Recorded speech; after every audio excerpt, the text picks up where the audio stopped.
Welcome, and I'm very happy to be here with you. In March last year, I addressed the launch conference of the European Union Agency on Fundamental Rights, the EU-wide survey on violence against women, which was held here in Brussels at the EU Council building. That survey was the first of its kind, covering all EU member states. It was based on interviews with 42,000 women across the EU who were asked about their experiences of physical, sexual, and psychological violence, including incidents of intimate partner violence. I believe that the findings were not a surprise to many of you here who work in this area of policy. However, that does not diminish the fact that they portray a tragic situation, and we need to continue addressing it. To mention but a few statistics that came out of that survey, 33% of women have experienced physical and/or sexual violence since the age of 15, which corresponds to 62 million women across the EU. 22% have experienced physical and/or sexual violence by a partner, while 5% were raped. Additionally, 55% of women have experienced some form of sexual harassment, and 32% of all victims of sexual harassment said that the perpetrator was a boss, a colleague, or a customer. If that was not enough, thank you, 67% did not report the most serious incidents of partner violence to the police or any other organization. Translating this to our conference room here today, it is highly likely that 1 in 3 of us women experienced physical and/or sexual violence, and 2/3 of those chose to bear it in silence rather than report the incident to the police. Are we ready as policymakers to accept this kind of European Union? Surely not. It is because of this that in my intervention during last year's launch, I encouraged countries to ratify the Istanbul Convention as a concrete step in the right direction, and called on the EU Commission to address the matter through a far-reaching strategy covering all points of concern in the study. On the Istanbul Convention front, since that conference, Denmark, Finland, France, Malta, Poland, Slovenia, Spain, and Sweden ratified the convention, bringing the number of EU member state accessions to 11. However, looking at the empty part of the glass, I believe that there is still a lot of room for improvement. In fact, 17 member states have not ratified the Istanbul Convention yet, some of which have not even signed it. With regard to the call on the EU Commission to address violence against women, I am reassured that the forthcoming gender equality strategy will address violence against women adequately. Indeed, I had a very good meeting with Commissioner Jourova yesterday, during which we discussed possible EU initiatives tackling violence against women at length. In addition to the strategy, I believe that you will all agree with me that we need to continue to gather data and monitor trends. In this respect, the sterling work done by FRA and by EIGE in their joint efforts should be commended. I surely do not need to convince you about FRA's expertise in the field of large-scale EU-wide survey research on violence against women. Likewise, EIGE's analysis of existing administrative data sources on violence against women is very important, and we need to continue to foster it. Let us be clear. Violence against women is, amongst other things, the result of a power imbalance in our societies. To change that, we need to ensure that women gain their economic independence and are able to live a stable life in equal and fair relationships. In Malta, we introduced free childcare for all gainfully occupied parents.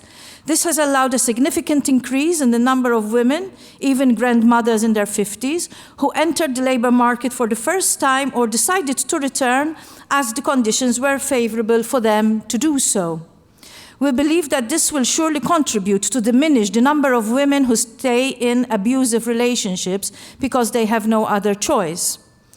Looking at this issue from a different point of view, I add that women should be free to work and seek employment, free from the burdens of violence in their home or the risk of harassment at the place of work. It is only then that women gain the right conditions to become fully free to prosper. Additionally, we need to enhance our efforts to address violence as experienced by different groups. Yes, women may represent slightly more than 50% of Europe's population, but women are not a homogeneous group. We are diverse. Some women come from ethnic minorities, others are immigrants. Some are persons with disabilities, others are lesbian, bisexual, trans, intersex, or genderqueer. We surely need to address the intersectional vulnerability with regard to violence experienced by these minorities.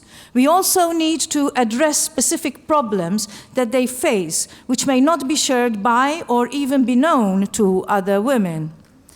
Think, for instance, female genital mutilation, or the risk of experiencing violence in institutional care, or the risk of neglect and abuse of older women. As I'm discussing specific vulnerable groups, I would like to highlight a concrete example of a solution for a particular group that we put into force in Malta. As you may be aware, 2 months ago, we passed a law entitled Gender Identity, Gender Expression, and Sex Characteristics Act. This law removed the previous hurdles for trans people to be recognized according to the gender that they identify with, and to continue to live their lives as the rest of us. This law also banned interventions on the sex characteristics of infants and adolescents who are born intersex. In several countries, they continue to experience unnecessary medical intervention to fit the male or female categories imposed by society. These issues, too, relate to a form of violence against women. It is a form of violence perpetrated by our binary sex culture, where those who do not conform are marginalized and are likely to become victims of institutionalized violence. I'm sure that, like this example of ours, there are other good practices across the EU awaiting to be highlighted and shared. I would thus like to propose specific research on the experience of violence against women among vulnerable groups and existing solutions that may already exist in EU member states to tackle their experience of violence. I take this opportunity today also to make an announcement. My government has identified violence against women as one of the 2 main areas of equality to be tackled during the Maltese EU presidency in 2017. I therefore look forward to work with Commissioner Jourova and DG Justice, the European Institute on Gender Equality, national governments and civil society organizations to get the most out of this commitment for the benefit of all European women. A Europe free from violence against women is not only a vision, it needs to become a reality. Thank you.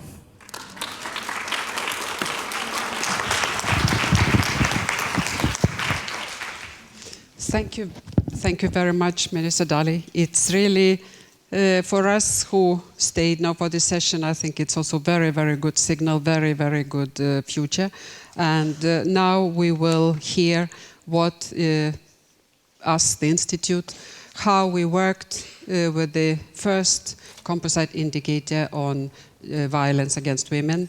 And as you will see, we were using the data which, as it was mentioned, was produced by our sister agency, Fundamental Rights Agency. And then we added another aspect which reflects extremely much the gender equality perspective.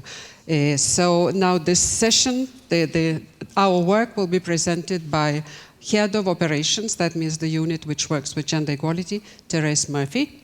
And then we will have the panel. And I only present the moderator, who is a member of our experts forum, Michele Palma, who has been, since the very beginning, member of the experts forum, knows also very much about how we worked and how we established, and also has a very long experience in the Institution for Gender Equality in Italy. So now, Thérèse. Thank you very much, Virginia. Good afternoon, everyone. I'm going to present on what is essentially a very difficult topic, and I welcome the comments of our Minister from Malta. It's very encouraging that Malta will take a very serious approach to addressing gender-based violence in Malta in the coming years and for their presidency, and I look forward to working with them on it. In devising the presentation today, I had to seriously think about what it was trying to say and what is the aim in presenting a satellite domain in violence. And what we want to explore is what can affect the disclosure of violence against women in member states, and over time comparability. How can we compare progress over time and not one member state against another? And that's really important. I know we have the joys of this. It's not working. Scroll down. Yeah, okay. Down? Oh, scroll okay. down and hold. Down and then up. Okay, thank you. For the rationale. So today, EIGE presents a first attempt at populating the satellite domain of violence by constructing a composite indicator of direct violence against women, based on prevalence data collected through the Fundamental Rights Agency's EU-wide survey on violence against women. The domain of violence is a satellite domain of the Gender Equality Index. It is conceptually related to gender equality, but not included in the core index, because unlike the core domains, it measures a phenomenon that only applies to a selected group of the population. It does not focus on gaps between women and men, but levels of violence against women. Oops, there we go. No, there. When EIGE developed the first Gender Equality Index in 2013, the domain of violence remained empty, emphasising the largest statistical gap in measuring progress in achieving gender equality at EU level. Comparable data on violence against women in the EU is key to understanding the phenomenon, its extension and nature, and to develop appropriate legislation, policies and services. The need has been highlighted by the main EU institutions. Still, and in contrast to other policy areas, data collection on violence against women is not specifically underpinned by EU legislation. The EU-wide survey on violence against women, carried out by FRA in March 2014, marked a major advance in measuring violence against women at EU level. To date, this survey is the only attempt aiming to capture the prevalence of violence against women in a harmonised and comparable way across all EU member states. No. I will get the hang of this before I finish, I promise. And then it will be too late. So, conceptualising the satellite domain. As you know, violence against women is a very complex phenomenon. We divided it into, in the first edition of the Gender Equality Index, when thinking about it in this way, the domain of violence consisted of two subdomains. Direct violence, as you can see there, and that's defined as including physical, sexual, psychological, and economic violence. The Council conclusions of 2014 refer to violence in close relationships, sexual violence, including rape, sexual assault and harassment, trafficking in human beings, slavery, sexual exploitation, harmful practices such as child and forced marriages, female genital mutilation, and crimes in the name of so-called honour. Emerging forms such as online harassment, sexual abuse through the use of information and communication technologies, stalking and bullying. Intimate partner violence is one of the most widespread forms of direct violence against women and includes a range of sexual, psychological and physical acts. Violence is often normalised and perpetuated due to structural inequalities. Historical and contemporary subordination of women in economic, social and political life must be acknowledged when explaining the prevalence of direct violence against women. This means shifting the focus from an actor-oriented perspective to a structure-oriented perspective. On indirect violence, this encompasses what the United Nations defines as any form of structural inequality or institutional discrimination that maintains a woman in a subordinate position, whether physical or ideological, to other people within her family, household, or community. It is a type of structural violence characterized by norms, attitudes, and stereotypes surrounding gender in general and violence against women in particular. The Istanbul Convention, in its preamble, recognizes the structural nature of violence against women and that it is one of the crucial social mechanisms by which women are forced into a subordinate position compared with men. In fact, violence against women cannot be understood outside of the social structures, gender norms, and roles that underpin gender inequalities and thus normalise it. They are the root causes or structural forms of violence against women. Oops, there we go. In the definition, as you can see, violence against women is prevalent in all societies and is based on unequal power relations between women and men, which reinforce men's dominance over women. Gotcha. And this is a very good illustration of what we're trying to present here in the invisibility of the victim, which is in the wider circle on actual prevalence. Because collecting harmonised and comparable data on violence at EU level is a challenge. Data on violence against women can be obtained through different sources, including sample surveys, as the closest proxy to real prevalence or incident rates, as it gathers experiences a woman is willing to disclose, or through administrative institutions dealing with violence against women that is reported cases. Both survey-based and administrative data on violence against women are crucial to know deeper this phenomenon and for monitoring purposes. For example, the Victims Directive and the Istanbul Convention for some member states. The difference between actual levels of violence against women, prevalence and incidence, and levels of violence disclosed, for example through a survey, is a grey zone. The gap between actual and disclosed levels of violence is influenced by different factors. For example, the level of awareness of violence against women in the society, social and institutional responses to it, if viewed as a private issue, a sense of safety and security, methodology of the survey, confidentiality of the survey, safety.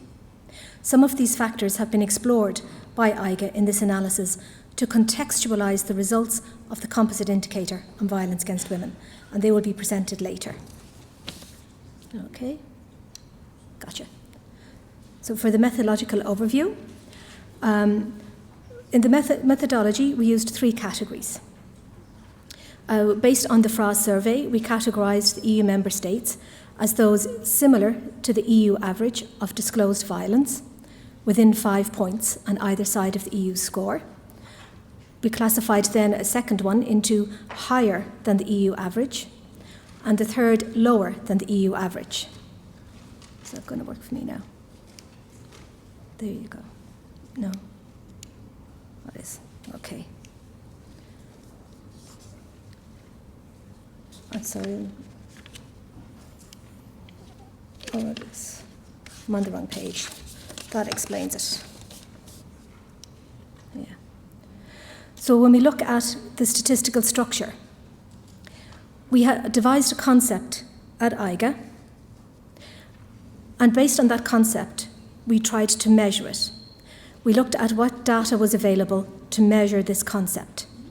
So we had to find a set of variables that would work well together to support the conceptual framework and their statistical structure. And this is the basis of the Gender Equality Index in its entirety, that we have a concept of what we want to measure, we find the data, see where it's good and reliable, and then we try to measure it. And this is the concept that we used for violence as well. The indicators considered were, as you can see there, for the EU-wide survey on violence against women, the 9 core indicators identified and agreed by the United Nations in 2010 are used as the basis, with the exception of the one relating to female genital mutilation. These indicators cover physical, sexual, and psychological violence for the life course and in the last 12 months. Those are the indicators included in the analysis as a result of, and we get very technical here, as a result of the statistical multivariate analysis. So it is based on strong mathematical principles, and these are the indicators that we used. And the structure of the measure of direct violence, to measure the composite indicator on direct violence, the structure found is completely data-driven.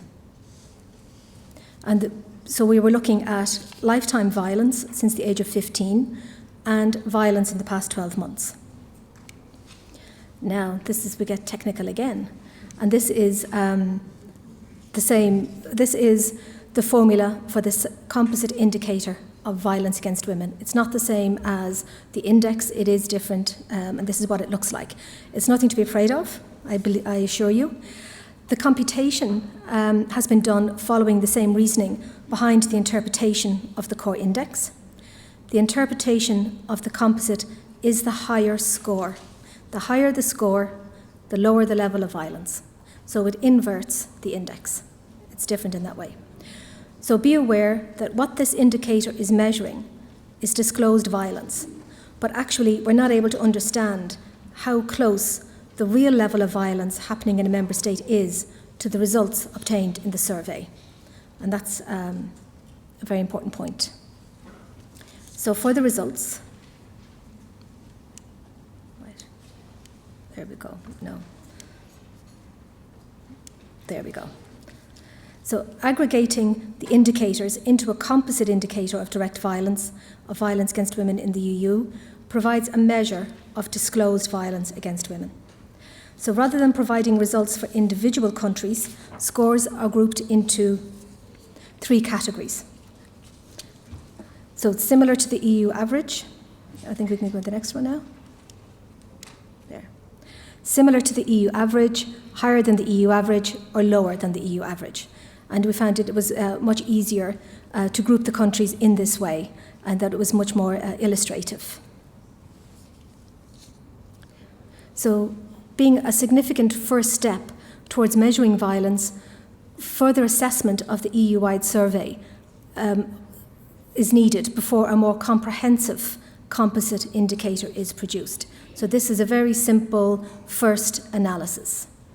And as a composite indicator is not only a statistical tool, but a communication and policy-making tool, and for this sensitive topic, where eradicating violence against women is the target, understanding better the factors related to violence against women rather than ranking the member states is the key to support more effective policy measures. And that's a key message as well. Okay. So in contextualizing, can we get it? There. Oh, I will get this right yet. Okay. As said before, it's a complex phenomenon rooted in gender power relations, and it has to be understood within the context of societal and cultural structures, and this is important. To contextualize the results of the composite indicator, some factors are explored that may be related to the levels of disclosure of violence. And it's important to remark that the selection of these factors have been driven by the scarce data available at EU level in this regards. And then we can go to this one. Right. So the index and the indicator of violence against women. So the first relation to explore is between the scores of the Gender Equality Index and the composite indicator of direct violence. What is the relationship? They indicate a moderate negative relationship, which means that where levels of gender equality are higher, women are more inclined to disclose violence. And I don't know, can you see that quite clearly from the graph? At a component level, the relationship is strong and negative, with the component measuring disclosed lifetime violence, and there is no relationship between the index and the component referring to the last 12 months. These results are in line with the significant and positive correlation between the data from the FRA survey and the index. For a better interpretation of the results, they are further contextualized by drawing on different variables showed in the next slide, if we get it. So there you go. So to explore the relationship between the composite indicator on direct violence and how violence against women is perceived within a society, 2 variables have been chosen. the level of acceptability of domestic violence against women, how accepted domestic violence is in a society, how it's perceived as almost normal or not too much of a problem. And the answers taken were, is it acceptable in all circumstances or acceptable in certain circumstances? And we looked at the level of awareness of domestic violence against women in one's social environment, how willing people are to talk about domestic violence to others in their social environment, their peers, at work, friends, family, neighbourhood, and to explore the connection between the composite indicator and the extent to which people feel they can rely on state institutions that are key in the protection from or prosecuting of violence. This has been done taking the overall level of trust that a population has in the police and in the justice system. All of these variables have been related not only to the composite indicator of direct violence, but also to the Gender Equality Index. There we go. In connection to the index, domestic violence is seen as less acceptable where levels of gender equality are higher. And we found this is a strong and negative correlation. Missing a page. Hold on here now till I find it. There we go. Okay. Right. If we focus on the relationship between acceptability and the composite indicator of violence, as the graph shows, in the case of lifetime violence, where domestic violence is seen as more acceptable, women are less likely to disclose. So violence over the lifetime, from the age of 15, in a society where a certain amount of violence is acceptable, women are less likely to disclose. As prevalence surveys capture disclosure rather than actual prevalence, lower scores for the composite indicator of direct violence have to be understood as showing disclosure rather than actual levels of violence. However, the composite indicator of direct violence and the component measuring violence in the last 12 months do not correlate significantly. And the conclusion for that is, as higher levels of gender equality are associated with lower levels of acceptability, more gender-equal societies are more likely to be aware of the serious nature of domestic violence, thus leading to women being more inclined to disclose incidents of violence against women. Oops, there we go. In connection to the index, where gender equality is higher, people are more likely to be aware of domestic violence in their social environment. Positive, moderate correlation. This could also indicate that in settings where gender equality is higher, women are more comfortable disclosing violence, talking about it. So focusing now in the relation between the level of awareness and the composite indicator. With the component measuring disclosed lifetime violence, the correlation is moderate and negative, meaning that where people are less aware of domestic violence in their environment, women are less likely to disclose. Okay. And in referring to the previous 12 months, no significant relationship was found. So the conclusion there is, for awareness, the relationship can be explained by women being more likely to disclose in a survey when doing so is acceptable in their respective cultures. So the strong conclusion here is that, I think it has been mentioned before this morning in some of the addresses by our keynote speakers, is that culture is a very, very important determinant. There are strong differences between member states, which means there's a strong need for different policy approaches in different member states. And I think this is a point that really needs to be emphasised and used by policymakers.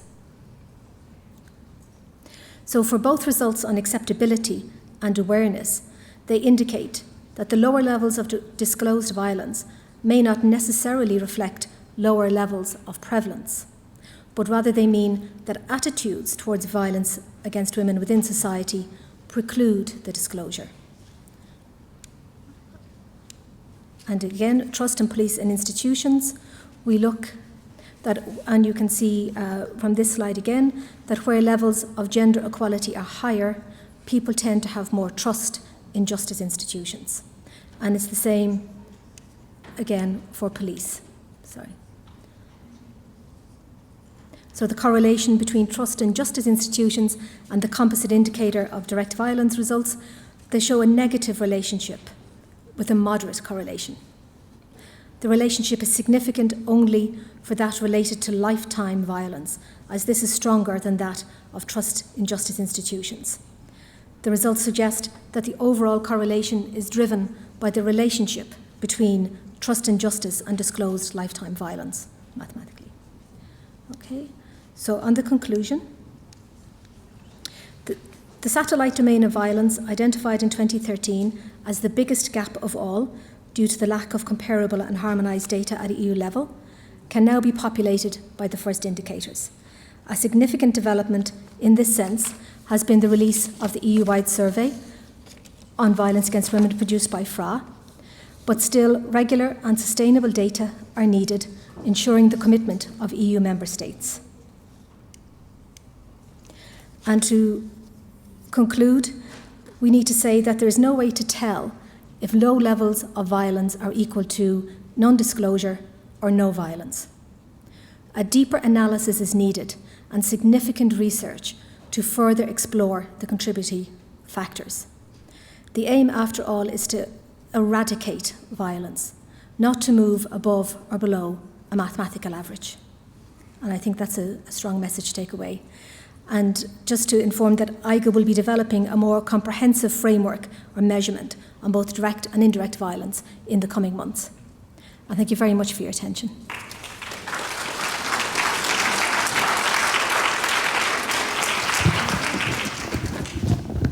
So now I invite the panelists and Michele Palma.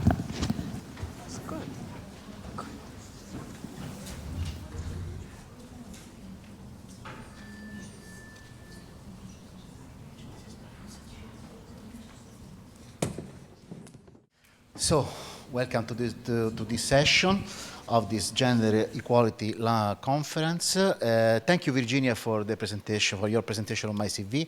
I will try to do my best to respect your standard, and thank you for the opportunity, for giving me the opportunity to be here, to moderate and to participate in this session on an aspect that I consider crucial in preventing and combating violence against women. Exactly, measuring violence against women.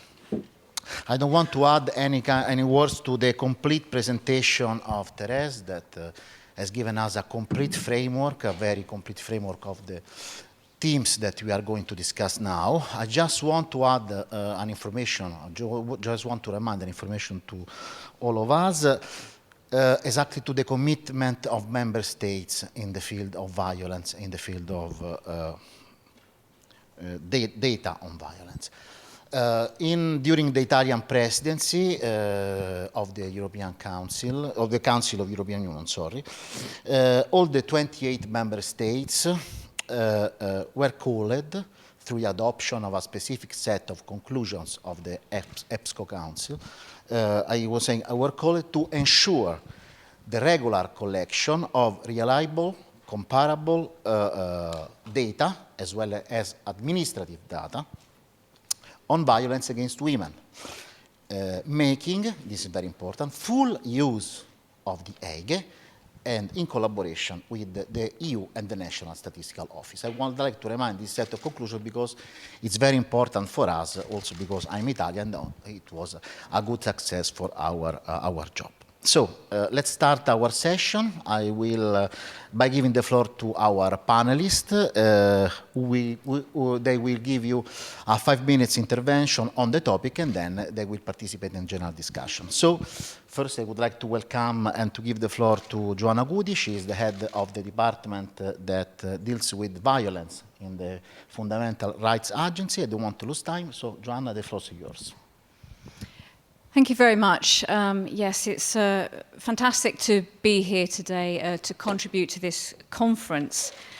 So, ladies and gentlemen, I'll try in the next 5 minutes or so to answer the question that was posed to us, which was asking each member of the panel to speak about how EIGE's index could complement our own work on violence against women.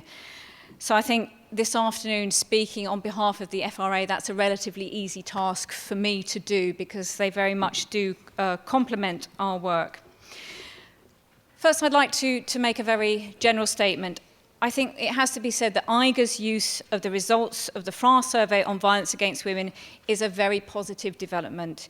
It serves to extend the analysis of the survey data within the broader framework of the Gender Equality Index and to open up new questions in relation to the survey data. To this end, I think what is the complementarity which we're asked to speak about is FRA's expertise, which the Maltese Minister referred to earlier in terms of EU-wide survey research on different groups' experiences of violence, including the Violence Against Women survey, is able to complement the expertise of EIGE in working with large-scale and complex administrative statistical data to produce the Gender Equality Index. So the complementarity is clear. It goes without saying, with the two agencies' work variously serving to reinforce what we know about violence against women and how we interpret available data. So more specifically, in the time I have, I'll make two very general points with respect to the index's chapter on violence, which was shared with us a few days ago. And in doing so, I'll look towards the future development of the index. I think Thérèse Murphy just said earlier how we can build on the index and the area of violence against women. So first, how does the index create a composite indicator of violence? I think EIGE has successfully looked at women's experiences of violence since the age of 15 when building its composite indicator on violence. I think that was very, very clear to us there, with clear relationships coming out when they cross-tabulated the data from age 15 onwards to look at trust in justice, trust in institutions and other areas. At the same time, reference to 12-month disclosure rates for particular forms of violence presents a number of challenges for the composite indicator, particularly with regard to rarer incidents of violence. So what do I mean by this? Well, when you look at the FRA survey data, the number of women who, in the last 12 months alone, say they have experienced some form of sexual violence by a partner or who have experienced sexual violence by a non-partner is thankfully relatively low in most EU member states. So it's around under 5%. Women experience sexual violence by a partner or non-partner in the last 12 months is 5% or lower in the last 12 months. But as a result of this figure, the variation in the rates between member states for rarer forms of violence, so-called rarer forms of violence, is minimal. And this, of course, has to be taken into account when developing a composite indicator that groups member states into three categories of response rates. So in contrast, as the survey data does reveal, the number of women who indicate they were a victim of sexual harassment, or the number of women who avoid certain situations or places for fear of being physically or sexually assaulted, does reach very high rates in a 12-month period. So this is something that FRA noted and also EIGE has noted through its own research. And you can see, for example, in the field of sexual harassment, you have very high disclosure rates in the last 12 months with notable differences between member states. The same is true when you look at rates of psychological violence by a current partner that women experience. And I think, therefore, the index, building on its strong analysis to date, can be further developed in future, as they've indicated, to look at areas asked about in the survey where disclosure rates were higher in the last 12 months. And this is something that I think they said they would do, which is very positive. So this would allow for some of the ideas proposed in the Gender Index to be tested further. Not only the FRA survey data needs to be tested further, but also EIGE is taking forward its index. And this would also open up the index's interpretation of violence to be in line with the Council of Europe's Istanbul Convention, because the Istanbul Convention, of course, as we all know here, encompasses a wide range of violence beyond the UN indicators. So there's a lot of scope there. Here, I think it also needs to be reiterated that a key recommendation by FRA and the chair, just stated this a couple of minutes ago, a key recommendation is that member states themselves should be undertaking comprehensive surveys on violence against women at regular intervals. An EU-wide survey serves one purpose, but national surveys are needed for other purposes with respect to country-specific data needs. So in the next years, when EIGE is producing its index again in this field, in the next years it will be good to see the index test its ideas on national data sets. But we're a long way away from being able to do that. But here, challenges will of course still arise, as if we look at existing national surveys, we can see that in a third of EU member states, existing national surveys on violence against women have actually smaller sample sizes than FRA's survey at the national level. So it's a huge challenge. It's a challenge for FRA, it's a challenge for the member states, and then it becomes a challenge for EIGE in the index. My second point. So how does the index explore structural factors that can help to explain levels of violence revealed in the survey? Here I think it's important to note that all cross-national surveys on violence against women have always shown differences between member states. When you use the same questionnaire and the same methodology, differences between member states are always there. The World Health Organization did a 10-country study where they found huge differences between member states.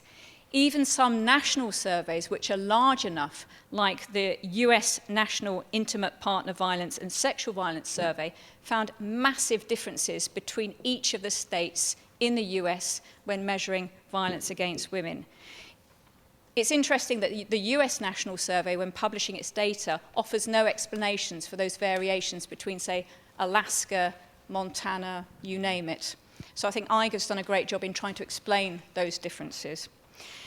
So, alongside FRA's survey, existing national surveys tend to show more violence, disclosed violence, in North and Northwestern Europe. We know that from some existing national surveys.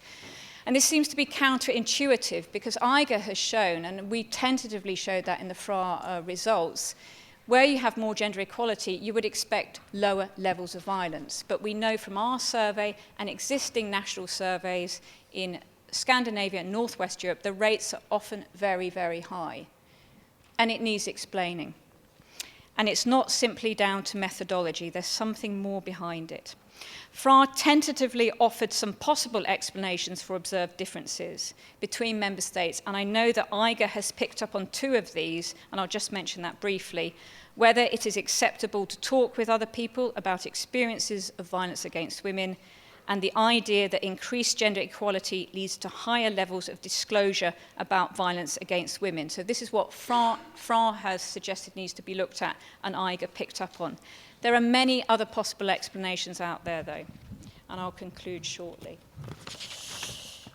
So there are other possible explanations out there in addition to these. EIGE explores elements related to them, and it has done so in the chapter on violence, as Thérèse Murphy just outlined.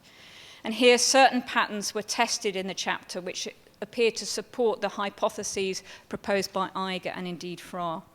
So, trust in the police and justice institutions is looked at by EIGE alongside levels of gender equality in member states, whereby they suggest that higher equality is associated with more trust in justice and the police, and more trust in justice and the police is associated with higher rates of disclosed violence. But this is more food for thought here. This is a huge subject, and there's simply not time to go through it. So the evidence can dig further into FRA's survey data, which alongside the Eurobarometer data looked at by EIGE, also asked about reporting rates to the police and other services, as well as women's awareness of violence among family and friends and colleagues. So we can work with the Eurobarometer data and the FRA data to look at these issues further, but I'm not going to dwell on them here because I think also colleagues on the panel, also from the Council of Europe, will address this. So to sum up, the index has done a very good job, I think, of working with the FRA data to explore how its findings relate to levels of gender equality and disclosure of violence. The assumption being, as FRA suggested, that disclosure rates for violence are shaped by how far a member state is in making gender equality a reality. If we had conducted the FRA survey in 1972, 1982, instead of 2012 when we actually did the field work, then it is likely that if we'd done the survey back then, disclosure rates back then for violence would also have been low in those member states that currently fall within the high disclosure rate category. More food for thought.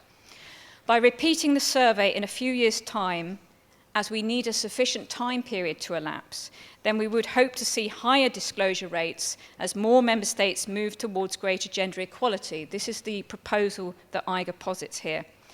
These assumptions, which have been tested through the index, together with other possible explanations offered by FRA and others, require further analysis. To conclude, just at the end of last week, FRA made the micro data set from the survey available in the public domain for use by researchers, civil society actors, and government departments to encourage further analysis for the purposes of advocacy, research, and policy.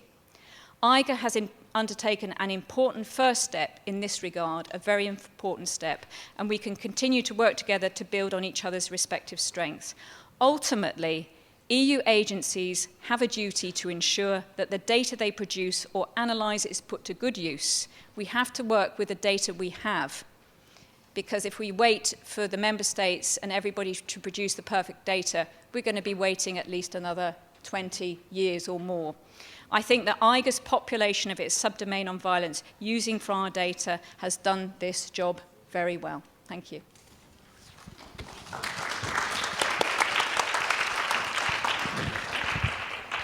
Thanks, Joanna, for your intervention. No, I'm now giving the floor to Rosa Logar. Rosa is the co-founder and president of the WAVE network, Women Against Violence Europe, and so the floor is yours. Thank you. First, I wanted to thank EIGE for inviting me to the launch of the Gender Equality Index 2015.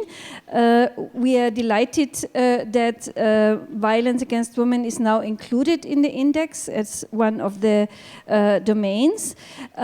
WAVE is a network that works for more than 20 years now in the wider Europe, not only in the European Union. It's a network of women's organizations to eliminate violence against women and their children. So we have a lot of experience in practice of trying to support survivors and to increase awareness. But we have been working for a long time without really knowing what the prevalence of violence is. It's interesting, no? We have a long practice, but we knew very little, and because not all countries have prevalence studies, and their comparability, as we have heard, was not there. So we were sort of working on an uncertain ground, and I think this has changed now. Important first steps have been made with this Gender Equality Index, and including violence against women. And the FRA survey, however maybe limited it might be in some areas due to, for instance, the small sample size, I think is a very, very important milestone that we can build on for the future, because we really need these data, because we, when you work, when you develop policies and you cannot say what effect it had, you cannot say, did it change something in the prevalence? You cannot say, did the reporting rate raise, or did the number of incidents rise? You are like, it's very hard to be efficient, I would say. So we really, really need this information and this data. And we are very happy also that major agencies and academics and also NGOs are working together in this area, and that there is a willingness to continue and to improve the data collection, and also to continue to have the cross-country survey on violence against women. And we hope that these agencies, EIGE and FRA, academics and also member states, will put together their efforts to repeat this survey. It should not stay a once for 20 years exercise. As Joe has said, it would be a pity and a waste of the resources we invested if we would stop now. I think we should really go ahead and continue. And let me talk a little bit about policy also, because I wouldn't be an NGO network member without talking about the policy. We can see from the data that it is necessary to strengthen our efforts. Now, this is always the big question, of course. How do we strengthen our efforts in times of austerity policies and in times where there is less rather than more investment in eliminating violence against women and other forms of violence? So that's the big question of the investment. And here again we have started with very important work. Sylvia has done one of the first cost studies. EIGE has done a cost study. There is a report of the European Parliament on the costs of violence. So we know that even if we don't know exactly how much it costs, but we have a pretty good estimation of the high costs of violence. So it pays off to invest in the prevention of violence. And there's always, of course, this big question, where can the money come from?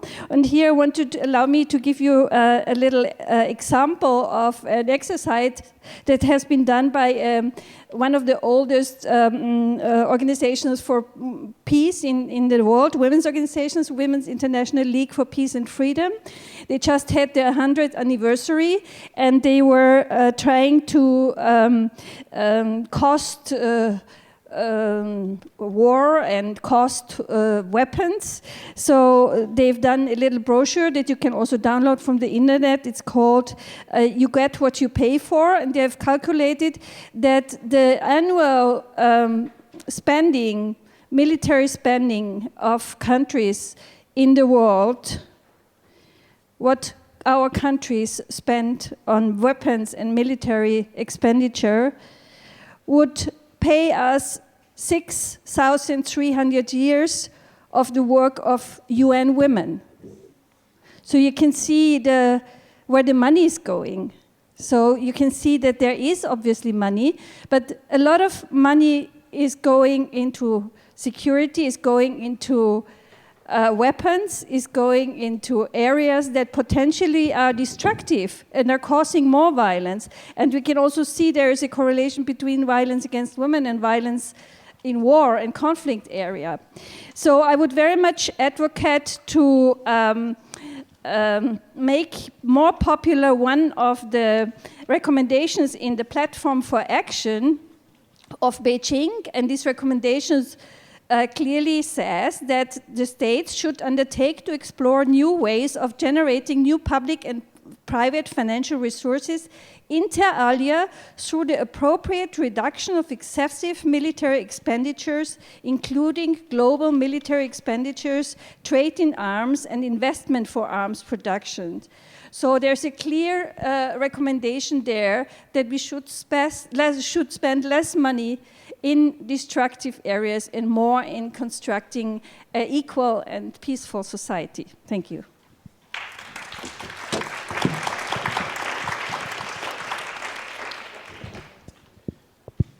Thanks, Rosa, for your intervention. Now, the next panelist is Liri Kopaçi-Di Michele. Liri is the head of the Equality Division within the General Directorate of Democracy. It's so strange to speak about the Council of Europe governance. No, she is the head of Equality Division of the Council of Europe, and she's a friend of mine. So, Liri, the floor is yours. Thank you, Michele. I would like to thank, first of all, to congratulate EIGE colleagues for their wonderful work with the preparation of the index, and also thank them for the invitation for the Council of Europe to be present here today. We have regular ongoing cooperation and consultation, including for the preparation of the index. So all I can say for a start is that it is extremely encouraging to see that efforts are stepped up at national level, regional level, and international level. And a lot of important work is going on with regard to improve the availability and the quality of data and research available on violence against women and domestic violence. And in that framework, the EIGE Gender Equality Index is an important contribution which builds on and complements work that has been carried out either by the FRA survey or the Council of Europe study on the collection of administrative data on violence against women, the monitoring process of the Council of Europe with regard to the implementation of the Committee of Ministers' recommendation on the protection of women against violence, which also provides robust data and information with regard to legislation, policies, provision of services with regard to violence against women and domestic violence, not to mention ongoing work at UN level, whether it is UN Women, UNODC, or WHO, as mentioned by Joanna. So this is extremely, as I said, encouraging, and it shows that there is a lot and growing focus in this particular important area. With the entry into force of the Council of Europe Convention on Preventing and Combating Violence Against Women and Domestic Violence in August 2014, the regular collection of disaggregated statistical and administrative data on all forms of violence, and I would like to emphasize this, all forms of violence as covered by the Istanbul Convention, becomes a legally binding obligation for all the state parties that have ratified the Istanbul Convention. And we have 18 ratifications so far, of which 11 are EU member states. So for those 11 EU member states, it becomes a legal obligation to collect data segregated about all forms of violence covered by the Convention. Now the same goes about support to research and to surveys that study the root causes of violence against women. And that also includes population-based surveys to assess the prevalence of and trends in all forms of violence against women as covered by the Istanbul Convention. This index is very important because we hope and we believe that it will also contribute to the future of the monitoring process of the Istanbul Convention. As you may be aware, with the entry into force of the Convention, we have now set up the monitoring system, the GREVIO, the group of experts, independent experts that will ensure the compliance by the member states with the provisions of the Convention. We have one of the future members of the GREVIO in the panel today with Rosa. And they will carefully look into the measures put in place by the member states in implementing the Convention. For the Gender Equality Index, or for research and data collection on violence against women and domestic violence, to be a useful tool for the monitoring of the Istanbul Convention, it is very important that the Istanbul Convention becomes a common legal framework for the EU member states. We should make sure that definitions and terminology are in line and comply with the provisions and with the definitions of the Istanbul Convention, and that they cover all the forms of violence as contained in the Istanbul Convention. I do have one remark to make with regard to the index, and that relates to what you call, or the two structures that you use, direct and indirect violence. For us, there is no direct or indirect violence. There is violence against women as defined by the Istanbul Convention. So we may talk about the root causes of violence against women. We may talk about gender stereotypes and how they feed into discrimination and violence against women. But for us, violence against women is as defined by the Istanbul Convention. And it doesn't talk about direct or indirect violence. It talks about violence against women. So I hope this is something that will be taken into account. To help the GREVIO to overcome the challenges, the collection of data should also cover, as I said, all the forms of violence covered by the Istanbul Convention, whether it is psychological violence, sexual violence, harassment, and so on and so forth. There are 9 forms of violence that have been criminalized by the Istanbul Convention. Statistical data should also be at least disaggregated by sex, age, type of violence, the relationship of the perpetrator to the victim, geographical location, as well as other factors that may be deemed necessary, such as, for example, disability. Information sharing among stakeholders is also very important. We need a coordinated approach to this process, and that means that we need to bring together information, data collection, statistics as provided by the justice system or the police, the social services, the health services, and most important, in this process, we also need to keep in mind and respect privacy and data protection rules. So overall, there is a need to harmonize terminology and definitions with the ones contained in the Istanbul Convention in order to be able to collect data as requested by the international standards. And at the moment, the Istanbul Convention is the only legally binding document in Europe and the most advanced on an international, at an international level. Someone talked about, well, a lot of people talked about cost of violence. Rosa touched upon it as well, and there was a question earlier on, so more than a part of my intervention, I would just like to encourage I think there was a British representative, to come and talk to me later on, because we have also made available at the Council of Europe a collection of studies that have been carried out at national level at the 47 member states level, not just the EU member states level, on the cost of violence against women. And it takes into account a number of considerations. So that may be a useful tool when you're seeking to make the case why it is much more expensive not to do anything about addressing violence against women rather than do something about it. On a concluding remark, standards, we all know and we all agree that standards are extremely important. But most important is whether they are being incorporated into national legislation. Are they making their way into national legislation? And are they being implemented? Or are they just remaining beautiful, legally soft standards which just remain in paper? This is very important, and it's going to be the focus of the future work of the monitoring body of the Istanbul Convention to ensure that words make it from paper into national legislation and into practical and pragmatic measures to combat violence against women. The Council of Europe will continue to work very closely with the member states, with other regional international organizations, with our colleagues from EIGE, with our colleagues from FRA, with the European Commission, needless to say, with UN Women and other relevant stakeholders, in order to provide the member states with tools and support in the process of implementing the standards contained in the Istanbul Convention.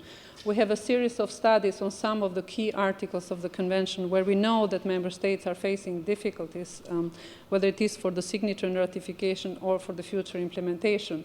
And one of them, the forthcoming study, will be focusing on Article 11, which has been misquoted in the Gender Index as Article 13. It's Article 11 on data collection and research. And that will look into the provisions of the Convention and try to provide some good examples and practices, and also expand a little bit on what this article requires from the member states. We will not enter into the details. Each member state has its own specificities when they carry out research and do data collection. But we would like to bring to the aid or to the attention of the member states existing good practices in this respect, and some guidance note on how they can comply with this provision. I will not enter into the details because we're working with Sylvia on this particular study, so she may be able to talk a little bit more about it. So. As I said, it's important to have standards, but it's more important that we join efforts and continue our coordination and synergies in order to be able to support the member states in complying with those standards and putting them in practice. Thank you very much.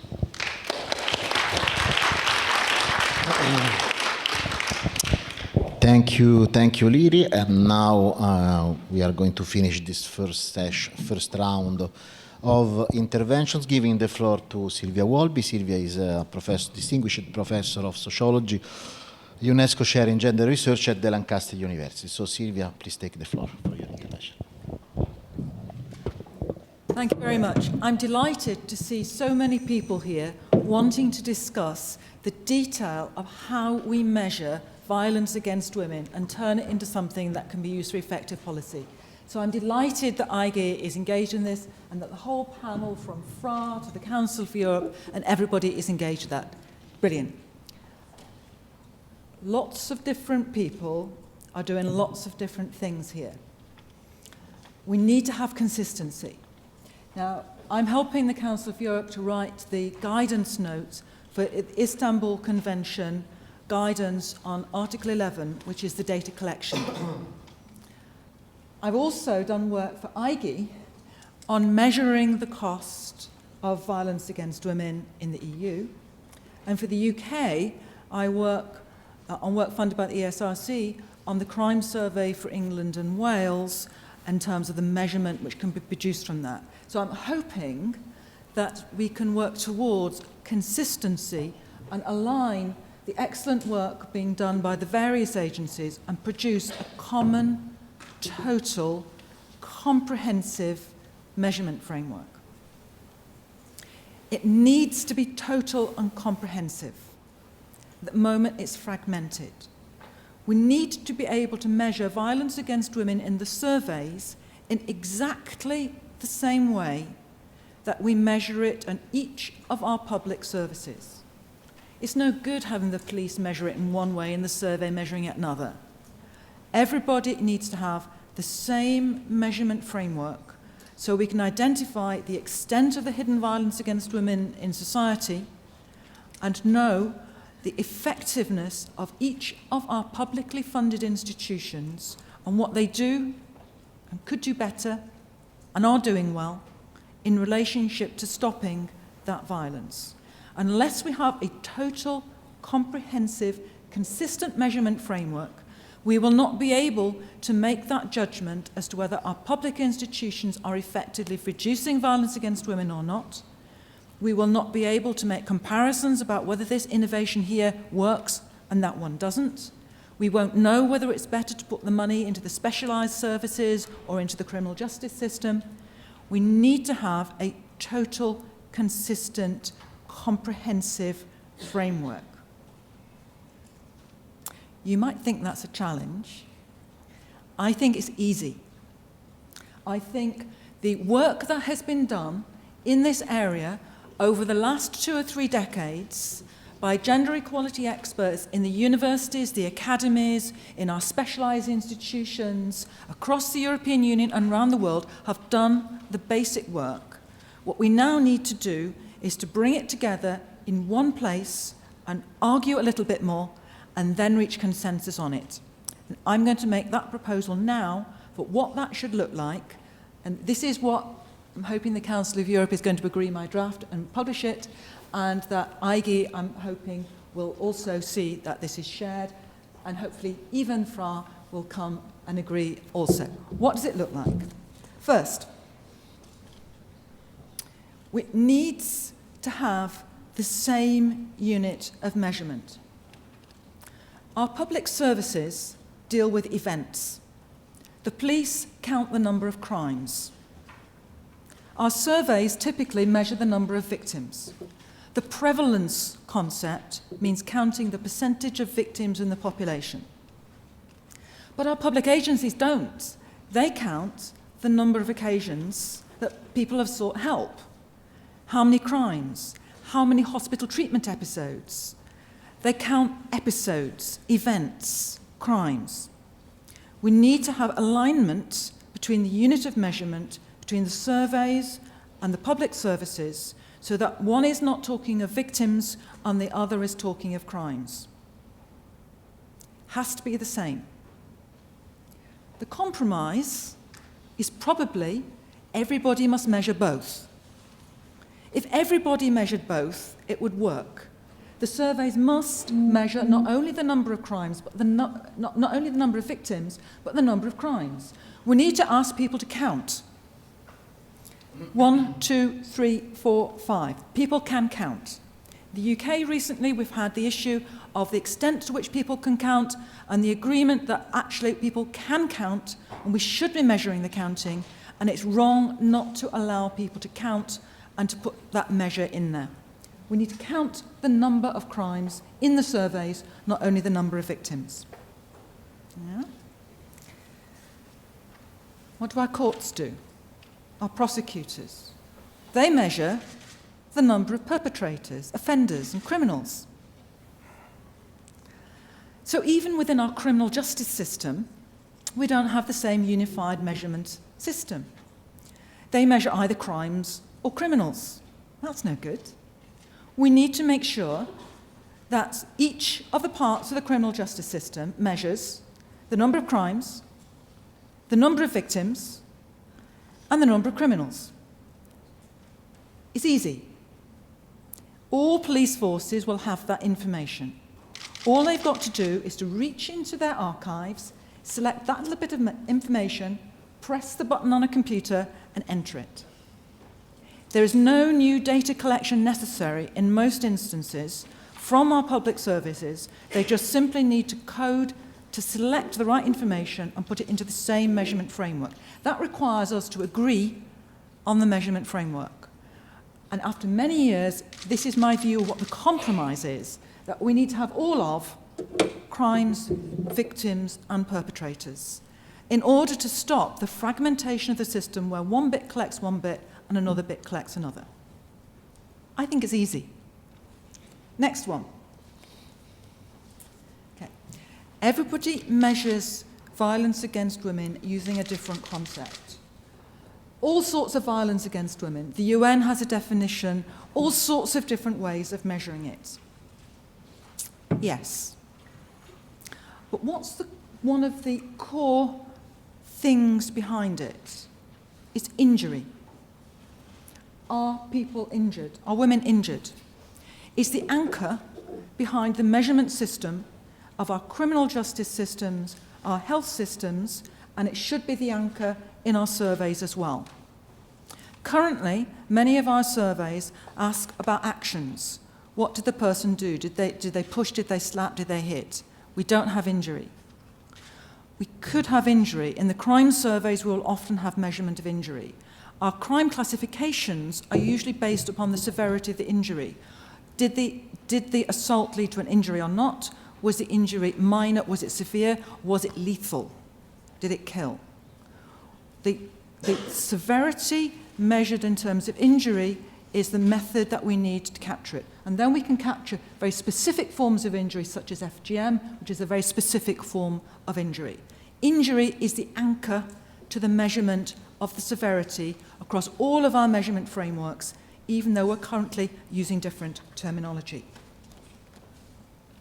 So, we need the number of crimes incidents, the number of victims, the number of perpetrators. For the purposes of the Istanbul Convention, which requires that we collect information on domestic violence, we also need to have the information on the relationship between the victim and the perpetrator. This is not usually in our recorded crime classification, but obviously the police know this. It must be in the police archives if they've investigated the case at all. Therefore, all we're asking is that the police record formally the relationship between the victim and the perpetrator. They already have this information. Code it. They have it. We don't need to collect it afresh. We simply have to include it in our coding systems and our statistical systems. So the information that we need includes the sex of the victim and the relationship between the perpetrator and the victim. Now, we've got a new classification system from the UN, the UN Office on Drugs and Crime Classification, which is a new international classification of crimes. Brilliant, because it ought to have been the occasion on which we could have had the new classification based not on legislation which is so different between different countries, but rather on the policy priorities. Let's hope violence against women is a policy priority, and also upon behaviour. So we could have written into this crime classification the extent of violence against women, the extent to which violence against women was domestic violence, and measured its different severity. What do they do? These are optional tags, secondary, additional. We could, in the European Union, in the Council of Europe, ask that in order to be compliant with the Istanbul Convention, any country using the new UNODC classification could make those tags compulsory, and thus we get the sex of the victim and the relationship between victim and perpetrator. Again, the police have the information, this isn't necessary additional collection. So you can see what I'm doing. I'm saying in lots of instances, we already collect this information. What we need to do is to agree on a common classification system. We need to have the compromise between the different entities which are currently fragmented and fractured, and each agree to collect the information that the other agency requires. That means that it would look as if we might be multiplying the data collection, but we're not. All we're saying is if the police collect this information in one place and the survey collects it in a different way, we need to have an alignment between those different forms. A fundamental question is whether our numbers, when they are bigger, actually show the direction of change. This is absolutely fundamental. If we show the numbers going upwards, the numbers getting bigger, does that mean that the violence is getting more and violence is getting worse? We've got a real problem with our administrative data that you already know, in that we want more women to report to the police. And we know that this is really tricky because we want those police-recorded crime statistics to go up. And I'm looking at the politicians among you, and I know that you think this is trouble. But we know that we want this to go up. It's good. It's progress. It shows that the agencies are dealing with it. But we've got exactly the same problem with this disclosure debate that you've heard between FRA and EIGE. What we've got is only a minority of people who experience the violence are reporting it to the survey. And what we're seeing is in that those countries which have greater gender equality, women are more likely to report. Therefore, what we want, well, what do we want? Do we want those numbers to go up, or do we want those numbers to go down? Do we want disclosed violence to go up, or do we want it to go down? Disclosed violence doesn't have an obvious relationship with the real underlying rate of violence.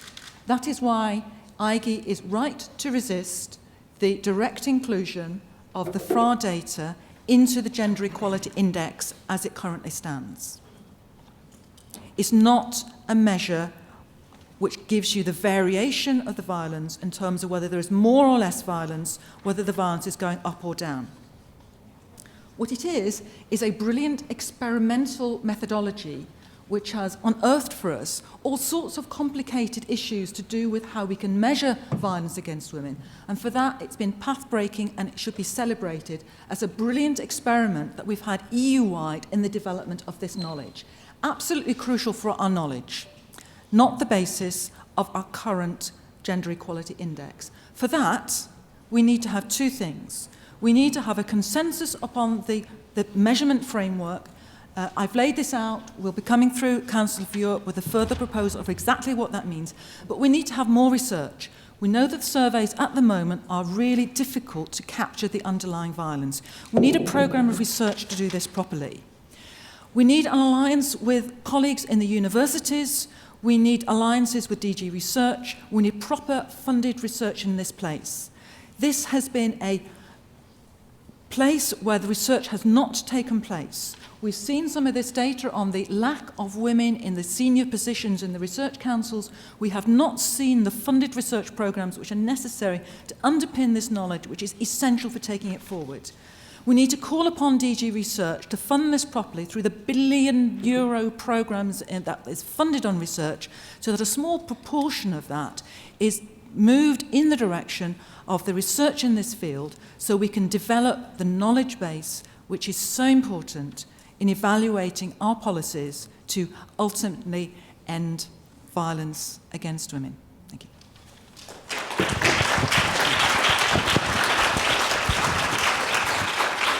Okay. Thanks, Sylvia. Now, following the scheme, the schedule of the session, I now open a very brief and general discussion within the panelists and then with the audience on three general questions that EIGE prepared and I shared with them. I'm reading now the question to be addressed to our panelists. Then I will give the floor for maximum 2 minutes of intervention for each participant, and then I will ask also to the audience to pose questions, to raise questions, to make interventions on the arguments that we discussed and be presented now. The three questions are the first: what are the best forms of joining the efforts to advance gender equality and to end violence against women that ensure dignity and respect for all? The second, what actions are needed so that we can live in a European Union, in a Europe, I mean, that is gender equal and free of violence against women?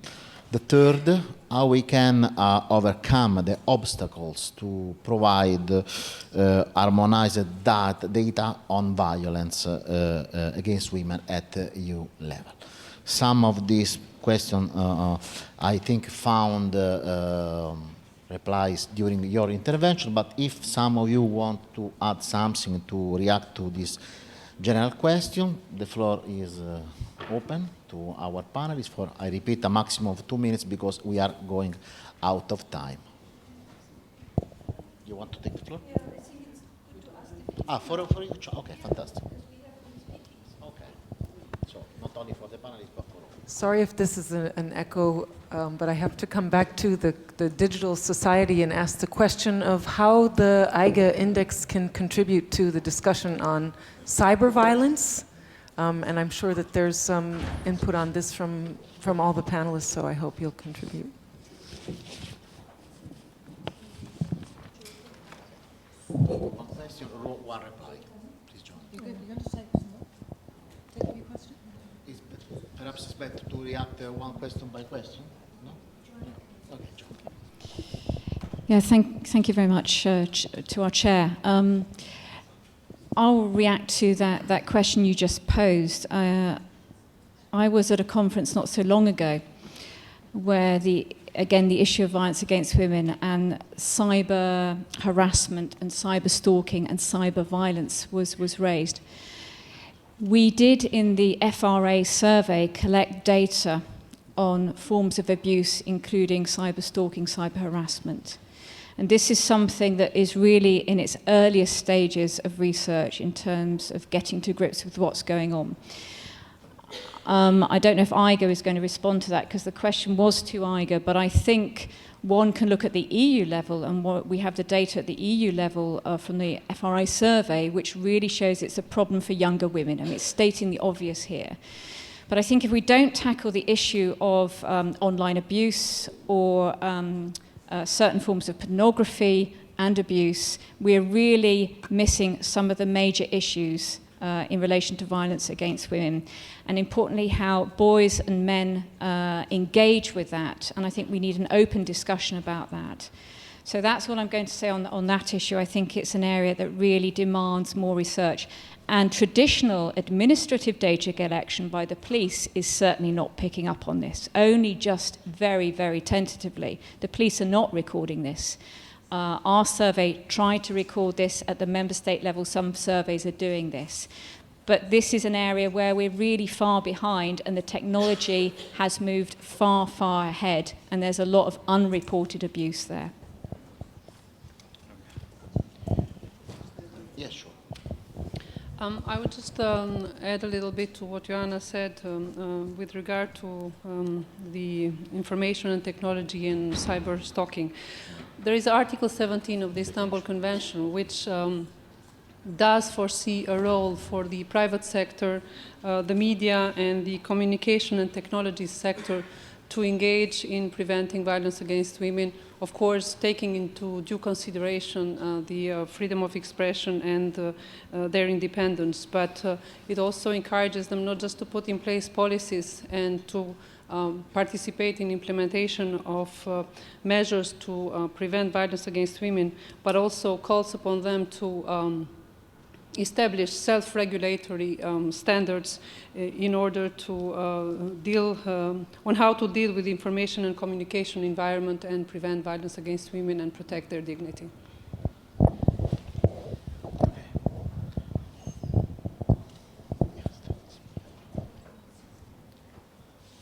Thank you. Maria José Carrillo from Portugal. I don't hear you, sorry. It doesn't work. Working? No. No? Thank you. Maria José Carrego from Statistics, Portugal. I don't agree with the affirmation. You must work with the data we have. You have to speak close to the mic. Yes. You are not agree about? I don't agree that you must work with the data that you have. You must work with official data and quality data. Statistics, Institute of Statistics are obliged to quality letter established by Eurostat. So you must be careful with the data that you used. In what concerns FRA survey, we don't know the methodological aspects, but you have some concerns with size of sample. Thank you.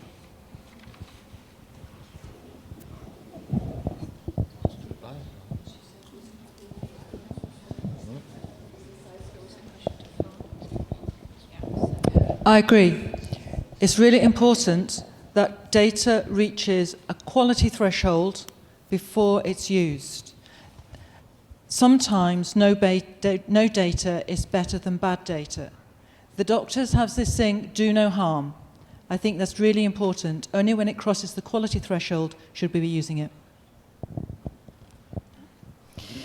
No, I think it's very important to hear from the statistical offices. I think I can assure you that we work with statistical offices. Also the FRA survey, basically we have people in-house who come from a statistical background. We also work with Eurostat, and we have a scientific committee composed of statisticians independent at FRA who go through our data.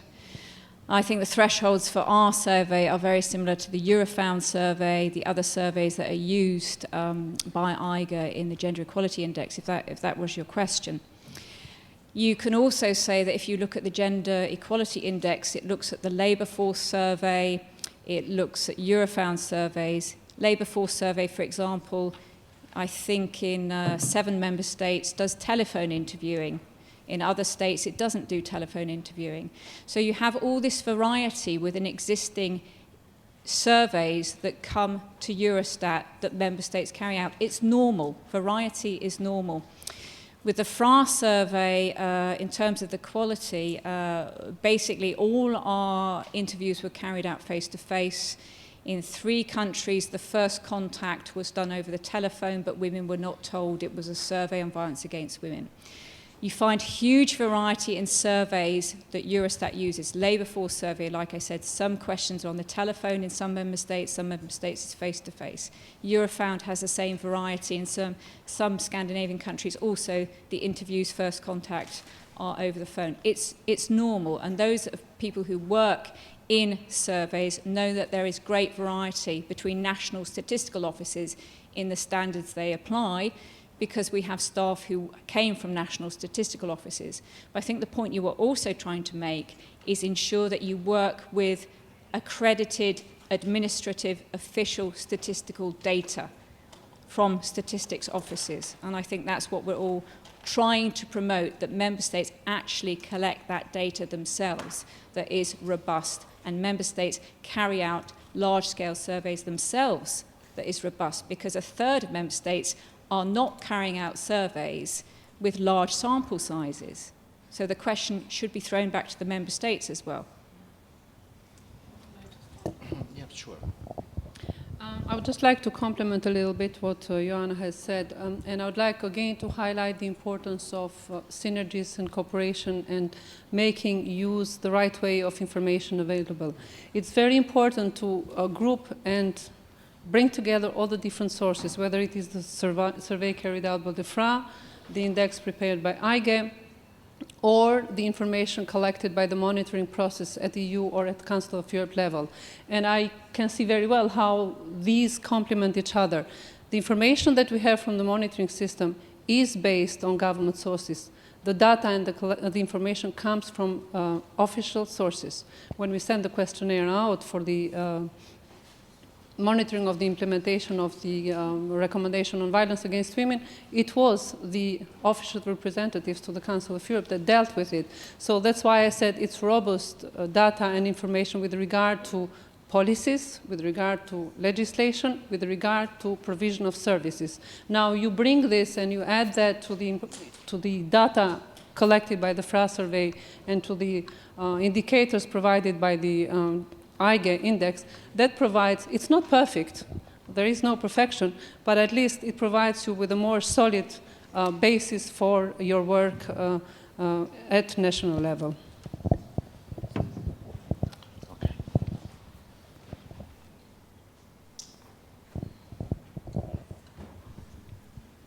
Thank you. My name is Andres Vikat, representing the United Nations Economic Commission for Europe, Statistical Division. So the voice of statisticians needs to be heard here, I think, because apparently out of all the political attention that has been devoted to the issue of violence against women, there, to be honest, there is still no concerted effort on the official statistics system to measure it properly.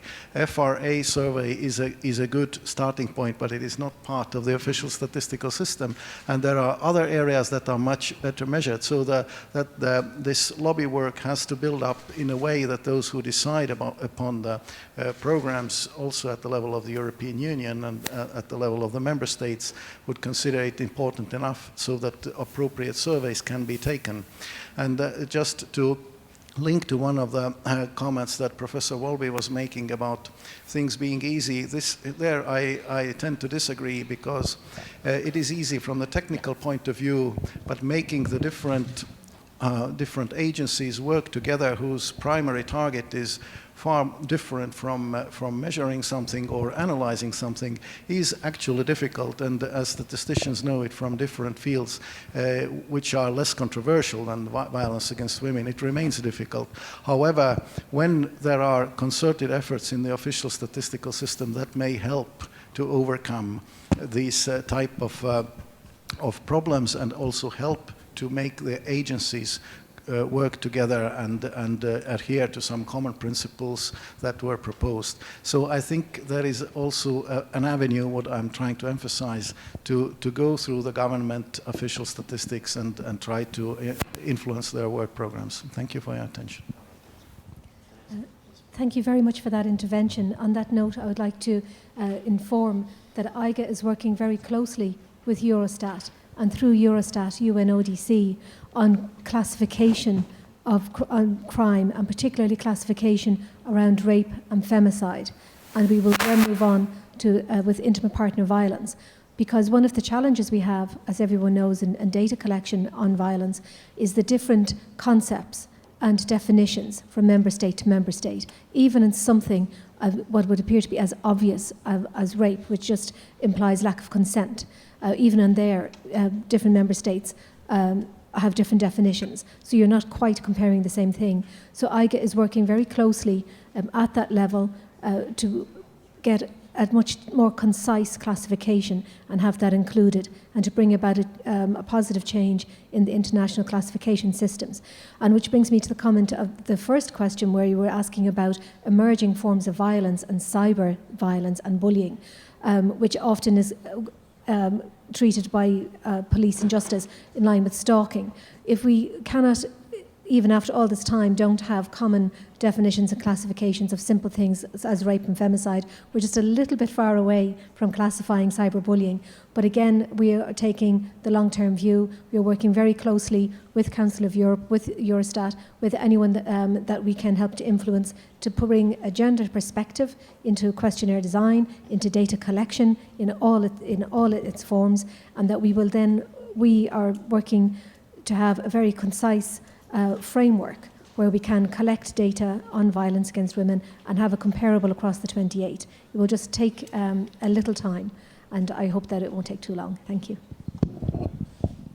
Thank you very much, Thérèse.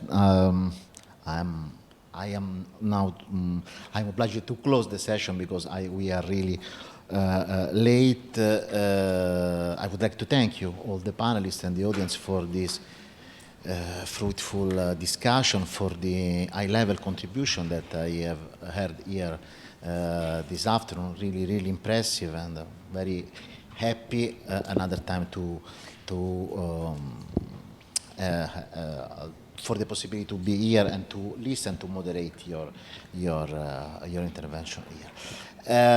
I took some notes. It's not easy to summarize the various aspects that we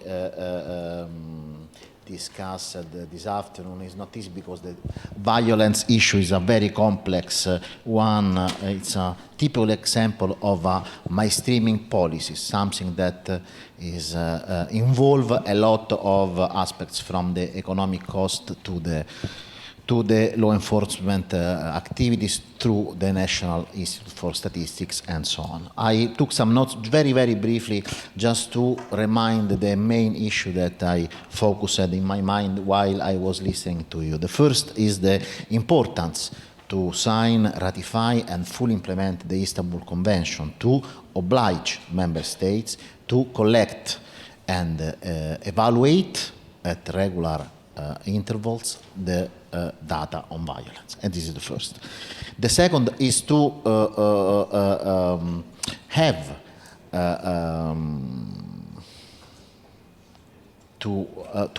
regular times surveys on violence at EU and national level.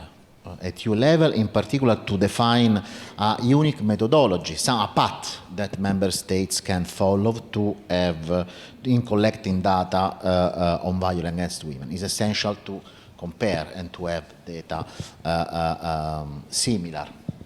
The third element that I would like to remind now, closing the session, is the necessity to involve in all the activity linked to the to measure violence, not only the EU institutions, not only the EU agency and the public sector, but also the academia, civil society, and the National Institute for Statistics, that are part of public sector, but very often works freely from, not under the directive of the government. So thank you very much for the discussion. It was really a pleasure to be here. Thanks once again to Virginia for this invitation. The session is now closed. Thanks.